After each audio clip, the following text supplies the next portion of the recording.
నమస్తే, welcome to our channel. ప్రతిోడు చదువుకోవడమే.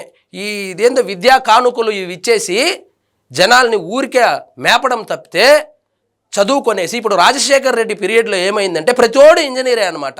వాడికి English రాదు, టెక్నాలజీ రాదు, ఏమీ రాదు. ఇంజనీరింగ్ కంప్లీట్ చేసేయడం, అమీర్పేటలో వచ్చి కోచింగ్ అని చెప్పిందనే గాలికి తిరగడం, ఇది మనం చూసాం. నిన్న జరిగినటువంటి గ్రాడ్యుయేట్ ఎలక్షన్లో 47,000 మంది, దాదాపు 10% మందికి ఓటు వేయడం కూడా రాలేదంటే వీళ్ళకంతా ఉద్యోగాలు ఏమి ఇవ్వాలి? వీళ్ళని నమ్మి ఇప్పుడు టీచర్ పోస్టులు వస్తే వీళ్ళు చదువు అని చెప్తారు. అదేవిధంగా 680 మంది టీచర్లకు ఓటేసేది రాలేదంట. ఈ ఓటేయని రాని వాళ్ళు పిల్లలకి ఇంకా పాఠాలు ఏం చెప్తారు?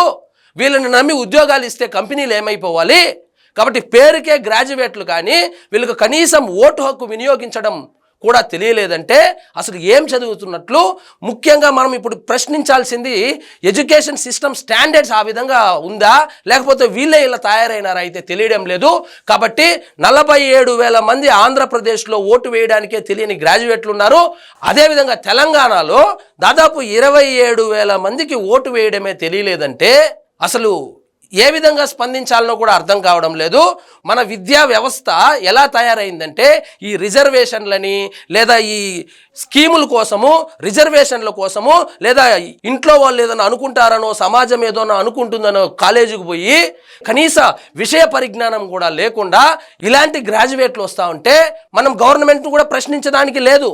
ఎందుకంటే వాళ్ళు ఇలాంటి గ్రాడ్యుయేట్లకు ఉద్యోగాలు ఇచ్చి ఖజానా ఖాళీ చేసుకోవడం తప్పితే వీళ్ళ వల్ల ఏమైనా ఉపయోగం ఉందా?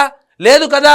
కాబట్టి ఏం చదువుకున్నారు, ఏం డిగ్రీ చేశారని కాకుండా ఎంత విషయ పరిజ్ఞానం ఉన్నదే అదే ముఖ్యం. కాబట్టి ఇకనైనా ఈ గ్రాడ్యుయేట్లు ముందు ఎలా ఓటేయాలో నేర్చుకోండి. కనీసం ఈ 1వ నెంబర్లో కరెక్ట్గా టిక్కు పెట్టేది కూడా రాకపోతే ఆల్రెడీ ప్రచారంలో ఊదరగొట్టారు. ఎలా ఓట్లేయాలని చెప్పి ఆల్రెడీ ప్రచారంలో తెగ ఊదరగొట్టారు ఎలా ఓట్లేయాలని. అంత చెప్పినా కూడా ఓటేయడానికి రావలేదంటే నిజంగా ఏ విధంగా స్పందించాలో నాకైతే అర్థం కాలేదు.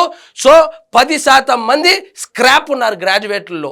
స్క్రాప్ అంటే కూడా అట్టర్ స్క్రాప్, ఓటేయడం కూడా తెలియదంట వీళ్ళకి. ఇదండి ఈరోజు మన టాపిక్. మీకు ఈ వీడియో నచ్చినట్లయితే లైక్ చేయండి, షేర్ చేయండి, ఛానల్ మాత్రం సబ్స్క్రైబ్ చేసుకోవడం మర్చిపోవద్దు.